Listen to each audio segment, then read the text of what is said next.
तो गाइज, तुम देना साथ मेरा के अपकमिंग एपिसोड में कहानी एक जबरदस्त इमोशनल, सस्पेंस और हाई वोल्टेज ड्रामे से भरने वाली है।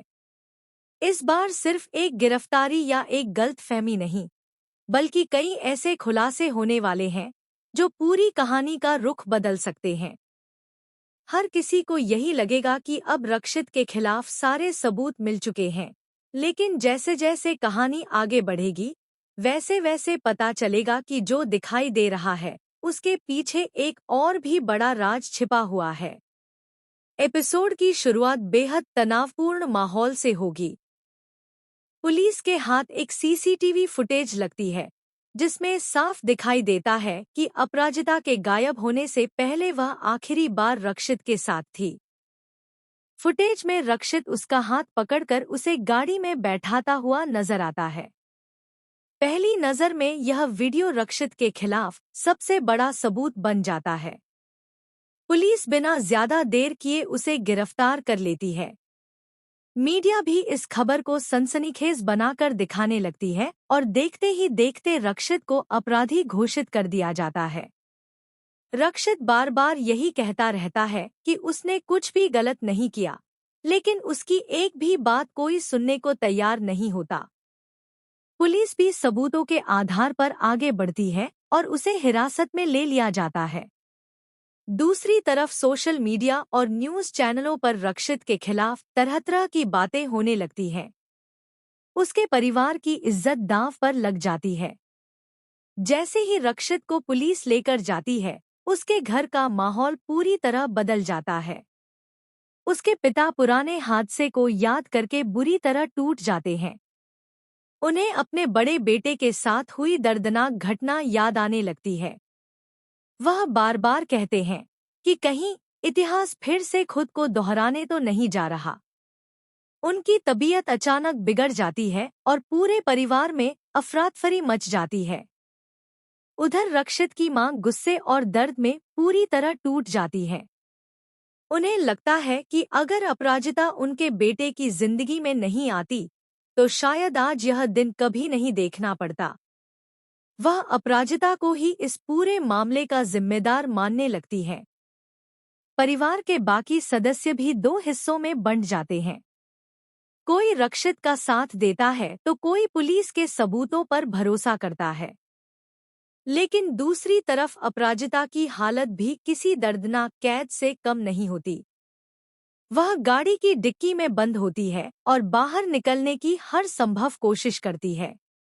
दम घुटने लगता है, सांसें तेज हो जाती हैं और वह बार बार मदद के लिए आवाज लगाती है, लेकिन उसकी आवाज किसी तक नहीं पहुंचती। तभी धीरे धीरे उसकी याददाश्त लौटने लगती है। उसे याद आता है कि रक्षित ने उसे पूरी तरह सुरक्षित घर के पास छोड़ा था। दोनों के बीच कोई झगड़ा नहीं हुआ था, बल्कि रक्षित ने यह तक कहा था कि अगर उसे किसी भी चीज की जरूरत हो तो वह तुरंत उसे फोन करे। इसके बाद जैसे ही वह घर की तरफ बढ़ी, किसी ने पीछे से उसके सिर पर जोरदार वार किया। वह पलटकर हमलावर का चेहरा देखने की कोशिश करती है, लेकिन इससे पहले ही बेहोश होकर गिर जाती है। इधर पुलिस रक्षित को जेल भेजने की पूरी तैयारी कर लेती है। कोर्ट में पेशी की बातें होने लगती हैं। हर किसी को लगता है कि अब रक्षित को बचाना लगभग नामुमकिन है। लेकिन तभी कहानी में आता है सबसे बड़ा ट्विस्ट। अचानक अपराजिता वहां पहुंच जाती है। उसे देखते ही सभी लोग हैरान रह जाते हैं। पुलिस, परिवार और मीडिया, हर किसी के चेहरे का रंग उड़ जाता है। अपराजिता सबके सामने साफ साफ कहती है कि रक्षित ने उसके साथ कुछ भी गलत नहीं किया। उसने उसे सुरक्षित घर के पास छोड़ा था और उसके बाद जो कुछ हुआ, उसका रक्षित से कोई लेना देना नहीं है। उसके इस बयान से पूरा केस ही पलट जाता है। पुलिस तुरंत जांच का रुख बदल देती है। अब उस इलाके की दूसरी सीसीटीवी फुटेज, मोबाइल लोकेशन और दूसरे सबूत खंगाले जाते हैं। यहीं से एक ऐसा सुराग मिलता है जो सीधे ललित तक पहुंच सकता है। बताया जा रहा है कि दूसरी फुटेज में एक शख्स संदिग्ध तरीके से अपराजिता का पीछा करता दिखाई देता है। उसका चेहरा साफ नहीं दिखता, लेकिन उसके कपड़े, चाल और गाड़ी का नंबर पुलिस को ललित तक पहुंचाने के लिए काफी हो सकते हैं। अब पुलिस ललित से सख्ती से पूछताछ करने की तैयारी करती है। लेकिन कहानी यहीं खत्म नहीं होती। जांच के दौरान पुलिस को यह भी शक होने लगता है कि ललित अकेला नहीं था। हो सकता है कि उसके साथ कोई और भी शामिल हो, जिसने सबूत मिटाने और रक्षित को फंसाने की पूरी साजिश रची हो। यह नया खुलासा पूरी कहानी को और ज्यादा रहस्यमयी बना देता है। दूसरी तरफ ललित को जैसे ही पता चलता है कि अपराजिता जिंदा है और उसने पुलिस को बयान दे दिया है, उसके होश उड़ जाते हैं। वह अपने पुराने सबूत मिटाने की कोशिश करता है। कुछ जरूरी फाइलें और मोबाइल डेटा डिलीट करने की कोशिश भी करता है, लेकिन शायद अब बहुत देर हो चुकी होती है। पुलिस उसकी हर गतिविधि पर नजर रख रही होती है। रक्षित की बेगुनाही सामने आते ही मीडिया भी अपना रुख बदल लेती है।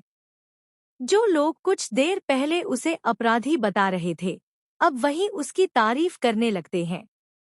लेकिन रक्षित के मन में एक ही सवाल रहता है कि आखिर उसे फंसाने की इतनी बड़ी साजिश किसने और क्यों रची।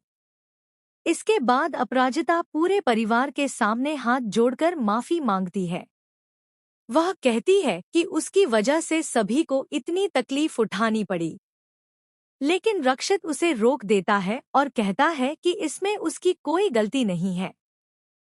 गलती उस इंसान की है जिसने सच को छिपाकर झूठ को जिताने की कोशिश की।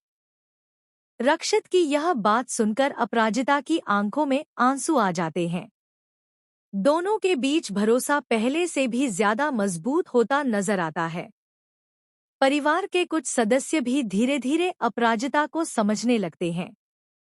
हालांकि रक्षित की मां के मन का गुस्सा अभी पूरी तरह खत्म नहीं होता, जिससे आगे भी रिश्तों में नया टकराव देखने को मिल सकता है।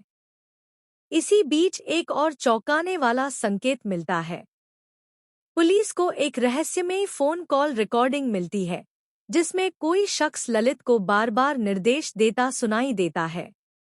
इससे शक और गहरा हो जाता है कि इस पूरे खेल के पीछे कोई बड़ा मास्टरमाइंड भी हो सकता है, जिसका चेहरा अभी तक सामने नहीं आया है। अगर ऐसा हुआ, तो आने वाले एपिसोड्स में कहानी और भी बड़ा मोड़ ले सकती है। अब सबसे बड़ा सवाल यही है कि क्या ललित सच में इस पूरी साजिश का मास्टरमाइंड है, या फिर वह भी किसी और के इशारों पर काम कर रहा था? क्या पुलिस उस रहस्यमयी शख्स तक पहुंच पाएगी? क्या रक्षित को पूरी तरह इंसाफ मिलेगा? और क्या अपराजिता और रक्षित की जिंदगी से यह मुश्किल हमेशा के लिए खत्म हो जाएगी, या अभी असली तूफान आना बाकी है? इन सभी सवालों के जवाब आने वाले एपिसोड्स में मिल सकते हैं। फिलहाल कहानी जिस मोड़ पर पहुंच चुकी है, वहां हर नया एपिसोड पहले से ज्यादा रोमांचक और चौंकाने वाला होने वाला है। बाकी आपको क्या लगता है? क्या ललित का सच पूरी तरह सामने आ जाएगा, या आखिरी समय पर वह फिर कोई नई चाल चल देगा? अपनी राय हमें कमेंट करके जरूर बताइए।